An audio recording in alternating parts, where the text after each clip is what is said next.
Hello everyone, welcome or welcome back to the channel. If you're new here, my name is Jules and I own entirely too many paints. Over the last year or so, I've had a really good time buying a lot of different watercolors and experimenting with different pigments and learning so much along the way, and it's been a really wonderful journey.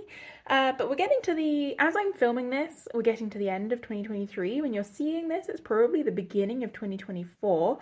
And I decided that I wanted to go through and assess some of the paints where I have a lot of very similar colours and decide which ones I want to keep and which ones I don't.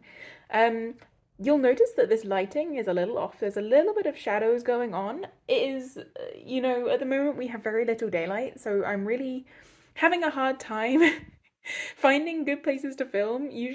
Previously I was filming on my kitchen table, but my kitchen table is currently covered with Christmas food.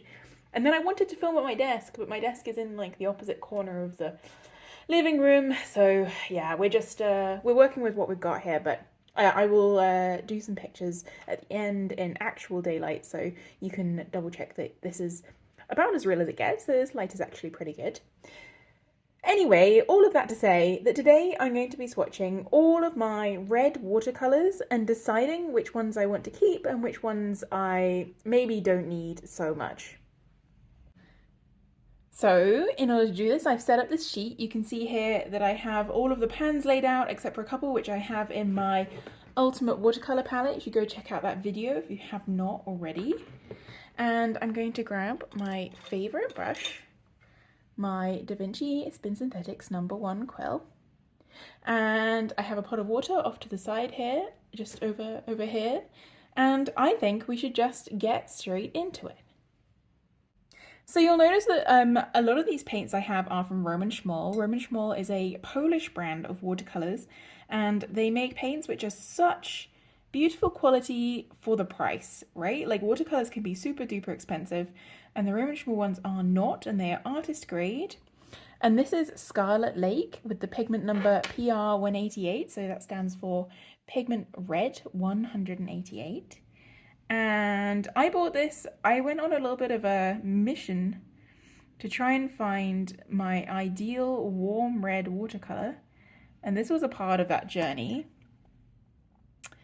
Have to say, I think I learned along the way that what I was looking for all along was an orange, but you can definitely see this paints out so beautifully. It's such a lovely shade, and then when you wash it out, you get this nice sort of coral tone. I really love the mass tone. I'm not so keen on the washed out version. Again, sorry for the glare on the wet paint. Hopefully in the summer, when we have actual UV light coming in, it won't be necessary to have this light on. But I'll show you, I'll give you an up close later when everything is dried. But either way, this is a beautiful paint, beautiful quality. Maybe not my favorite warm red, but yeah, so I might be looking to pass this one along. I'm planning on doing a little bit of maybe a sale or a giveaway or something, see if anybody wants these, because as you can see, these pans are very full. There's a lot of really good paint here, and I'd love to see it in a home where someone uses it. And as you can see, these paints re-wet beautifully. This is the Roman Szmol Pyrrole Scarlet PR 255, which is stuck to my finger. This is a very, very classic warm red pigment. You'd find this labeled as like vermilion in a lot of in a lot of starter sets of watercolors, and it is a stunning one. I do love it, and it's a nice one to have around because it is kind of like that prototypical warm red color that a lot of people would be mixing with and learning how to use when they very first start picking up paints. And as you can see, it's actually maybe a little more of an orange tone than the other Scarlet Lake. This will come through more when it's dry, but it still paints out absolutely beautiful. I think I prefer this to the Scarlet Lake. I think the Scarlet Lake might be, if I have to just keep one, which I probably do, then the Scarlet Lake might be the one that I would choose to pass along to a better home. Next up, we have Schmincke Geranium Red, which is PR 242, which is a different pigment entirely, and this is one of the ones that is one of my ride or dies, I think, in the end. It's down here. Just Schmincke makes the most beautiful quality paints. I'm not such a fan of their granulating colours. I know that's probably a little bit of a, I don't know, maybe sacrilegious, but I really, really love their standard paints. And this warm red is just, I don't know, I think it's just kind of everything I ever wanted in a warm red, really. Apart from, so I actually do have a bit of a love for sort of deeper, more muted warm reds, as you will see. And again, I really wish there was something I could do about the glare, but there's not, because it's winter and we don't have daytime in winter. It's not like I'm in the, you know, Arctic Circle over here. It's just Germany, but it's a very cloudy grey day and we have gale force rain outside, so yeah. What better to do than sit in and swatch some paints? But this is a really, really beautiful colour for sure. Like, it reminds me a lot of the Scarlet Lake, maybe a little bit more on the pink side. But I found that it mixes so beautifully. It's super transparent, really lovely to work with. And up next, we have a colour that sort of made a bit of a stir in the watercolour community earlier this year. So Roman Schmall had a new paint release this autumn. And one of the new colours they released is this Quinacridone Warm Scarlet, as they call it, PR 207, which is one of the classical Quinacridone Red pigments. And it is really, really beautiful. It's definitely more on the pink side. I often find Quinacridone Reds are more on the, I don't know, maybe just a softer kind of red. It's certainly more orange leaning than blue leaning. So still very much a warm red, as you could tell by the name. But the main thing is that it's a little bit warmer than their Cherryquinacridone Red, which is the previous red that everybody fell in love with from Maroon, which uses the same pigment as Daniel Smith's Quinacridone Coral, if you're familiar.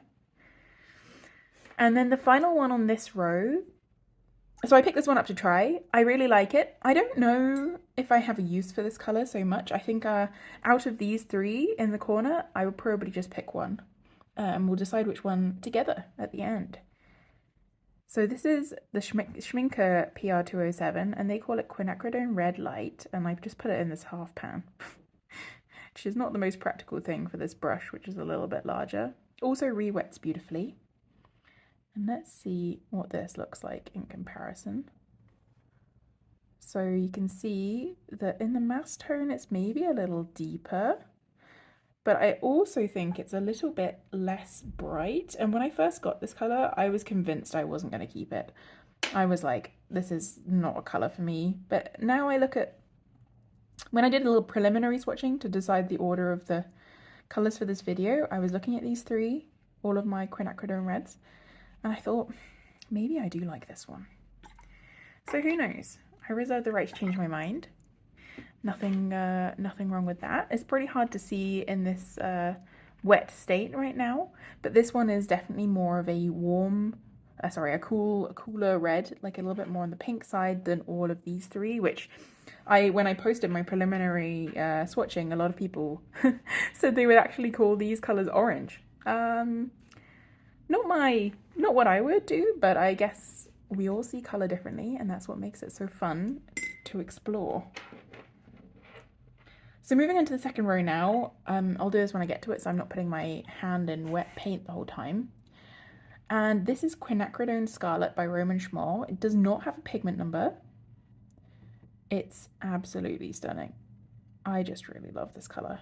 This was one of the first paints that I ever picked up, I think, from Roman Schmall, and it remains a firm favorite. It's an absolutely stunning, sort of muted scarlet, almost like kind of like a blood red, which doesn't sound very appealing, but I think it's very literal, kind of what it looks like. You know, if you bought this and I hadn't said that, then you might paint it out and think, looks a little bit like blood red. And I've got a little fibre in here. It's annoying. I guess I'll just leave it so I don't ruin my swatch. But this is a really, really lovely colour, and I think it's absolutely amazing, and I will never be parting with this one. And up next is one of my more recent favourite watercolours, which is their Permaene Scarlet, Roman Schmall's Permaene Scarlet. This was also part of the release earlier this year, and it's PR 149. There's a few brands which sell this colour, including Daniel Smith, and I had it on my Daniel Smith wish list for a while. I don't have the money to afford Daniel Smith. But it was on my Daniel Smith list, and then Roman Schmall released it, and so I thought, okay, well, I'll get it from them. And I have absolutely no regrets. I also would not have regretted getting it from Daniel Smith, I expect. It's a little bit cooler and brighter than the Quinacridone Scarlet, but it still has that kind of muted undertone, which I absolutely love. This might be my new favourite sort of mid red. It's a little bit warmer than a true red, maybe. It's like a postbox red, if you're living somewhere places where they have red postboxes. I don't know. It's the Christmas vacation. I've been sort of trying to remedy my burnout this week and I've just been sleeping so much, and I feel like I'm losing it a little bit, but that's all right. That's what the holidays are for.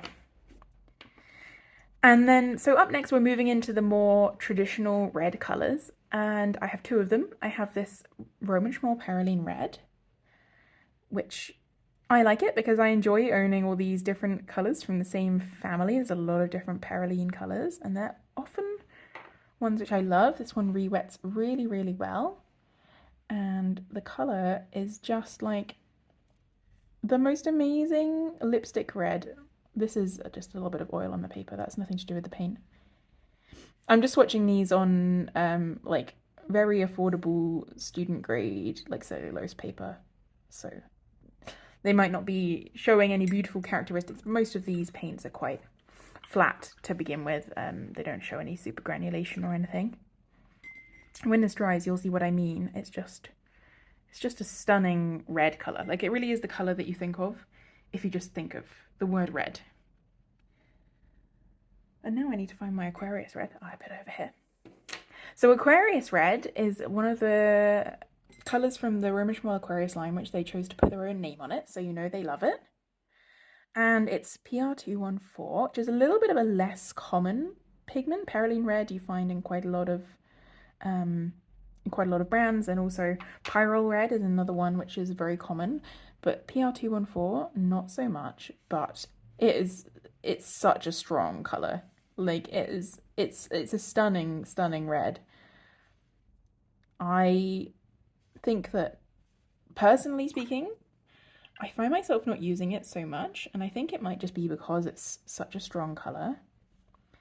But if you really want like a vibrant pop of red, then this color will do it for you. It's definitely more on the pink side. When you wash it out, you get like a really nice rosy pink.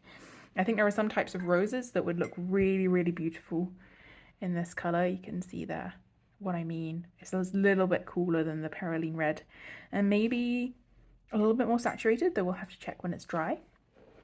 And here we are, finally moving on to the Cherryquinacridone Red, which I think also got a lot of people by its beautiful name. I mean, Cherryquinacridone Red, it just sounds like a cute colour, doesn't it? And it looks like a cute colour. I've used quite a lot of this in the end because I was so determined to get myself to like it. I'm not really a pink person. But this colour is also really beautiful. You see a lot of, it mixes so beautifully. Every single time I do a mixture with this colour, I am astounded by how delicate and beautiful those mixes are. And as you can see, it really is like, it comes across always a lot more red on camera. To me, in person, it looks a lot more like a cooler pink shade. But even when you take a photo of a piece painted with this, it looks like more of a red. I don't know what it is to do with some kind of spectrum shifting or something, but this coral colour that it looks like on camera, it looks way pinker to me in person. But this is not really a problem. A lot of people really love the colour pink. I think I'm actually in the minority on that one. So, first one on this row is the only cool red that I really own, like a cool red. And it's the Roman Schmall Permanent Alizarin Crimson. I kind of picked this one up and have not felt the need to look any further. It is just my perfect compromise between a red and a pink. So it mixes absolutely beautiful purples, it's light fast, it really looks like a magenta compared to all of these warm reds because I'm so much of a warm red person. So I can highly recommend picking up this one if you're not really the sort of person who would immediately go for like a quinacridone magenta right off the bat. I've been using this for, well, ever since I got into watercolours really. It was I can't remember when I got this, it was one of my later purchases. But yeah, I can recommend this color anyway. I think it does absolutely beautiful, and compared to the original Alizarin Crimson, it is a little bit more light fast, so that's always nice as well. I don't mind so much. I don't sell my work, so it doesn't oh, just bashing my tripod here. Technically it doesn't matter to me so much if my paints are light fast, but I do like to think that my sketches won't fade so much. And up next, I also need to take this from my Ultimate palette. So you can see there's some gaps in the pan section here. I'm currently sort of having a shift around and deciding what colours I'm going to use in the new year. But this is definitely staying because it's squeezed into these wells, and it's the Schmincke Permaene Maroon PR 179, and it's really, really nice. I think this is my favourite Permaene Maroon. Oh, it's just this gorgeous, like, wine red. And look at that pigment load. I mean, you saw, I barely, like, dipped into that colour. And in order to wash it out, I'm going to have to, like, clean my brush off. Yeah, this colour, I have no regrets about buying this colour. It's a really, really stunning deep red. Try and shift this so you can see. There you go. Wow. Just the mass tone of it is absolutely delightful, and yeah, I really love this color. I would highly recommend checking this out if you're in the market for a really deep red. And we can compare it then directly with Roman Schmoll's version, which is right here. This was the first Permaene Maroon that I tried. Oh, and now that it's getting lighter outside. Classic.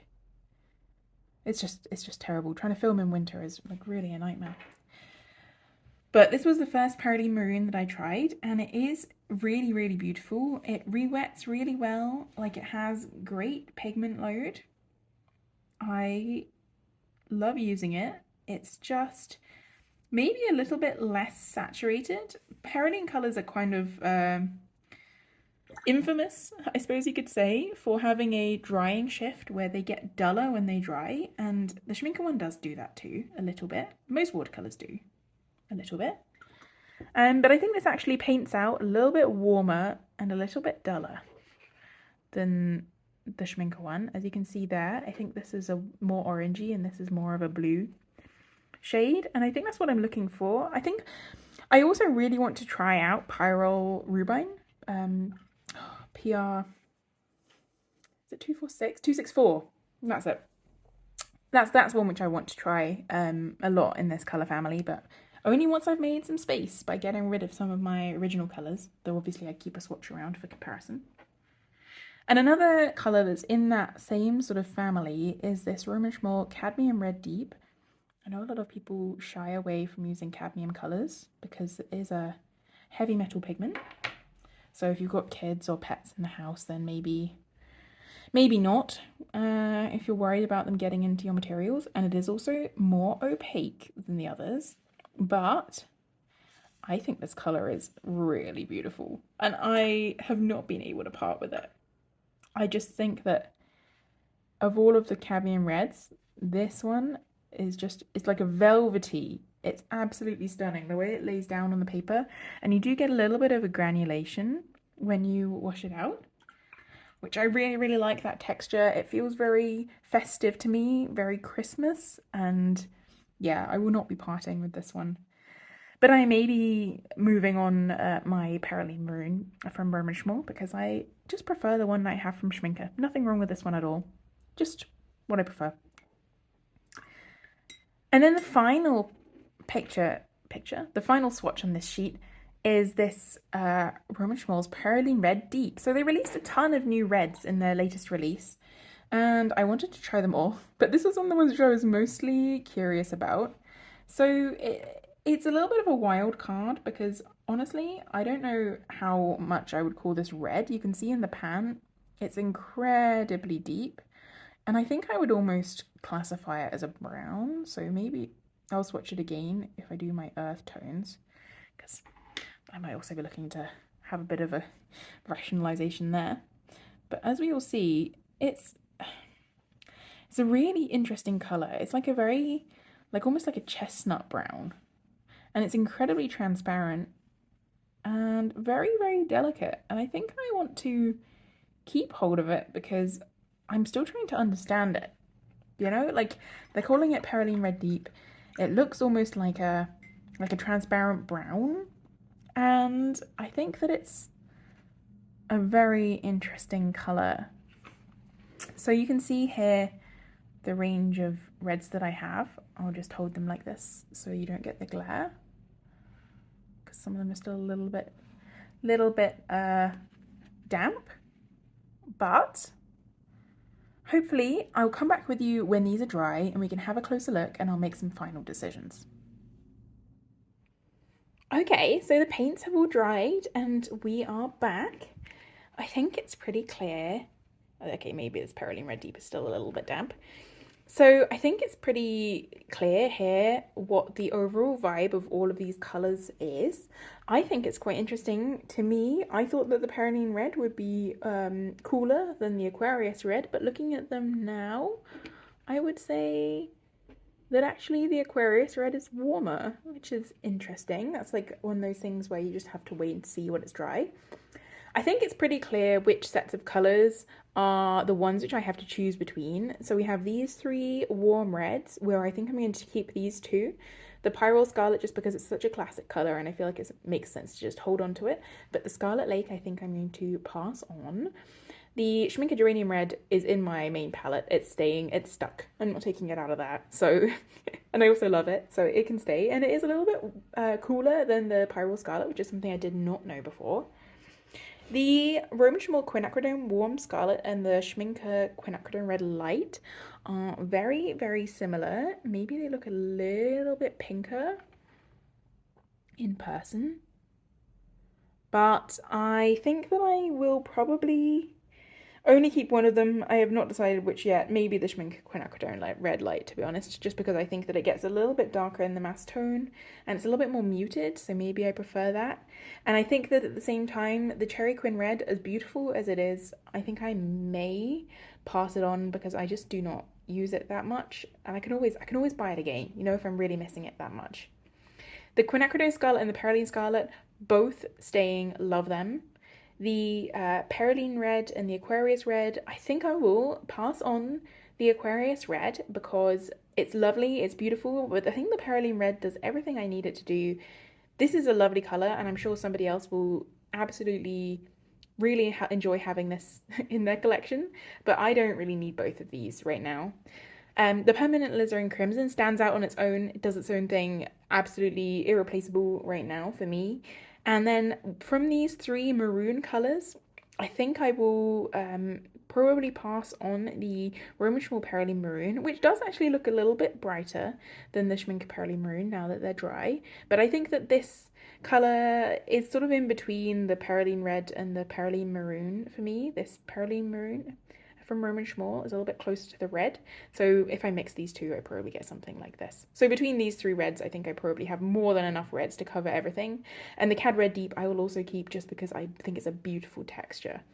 The Permaene Red Deep has got this interesting granulation. I don't know if you can see that. It's like a dark brown granulation. I really got to figure out what's going on with this color because it's such an interesting one. It doesn't really fit with the rest of my reds for me, but it can stay because I'm curious. So that's at least 3 colours that I've got rid of here. One, maybe both of these. 1, 2, 4 colours at least I'm getting rid of from my collection, which means that 4 new paints that I can try. So I hope you enjoyed coming with me on this swatching journey. Let me know which of these colours you would have chosen to keep and which ones you would have chosen to pass on if you're also downsizing your collection. And I hope that you're all having a wonderful new year, and I hope that January is very kind to you. And I will see you all in the next video. Please do not forget to like and subscribe if you enjoyed this one. All right, everybody. Bye.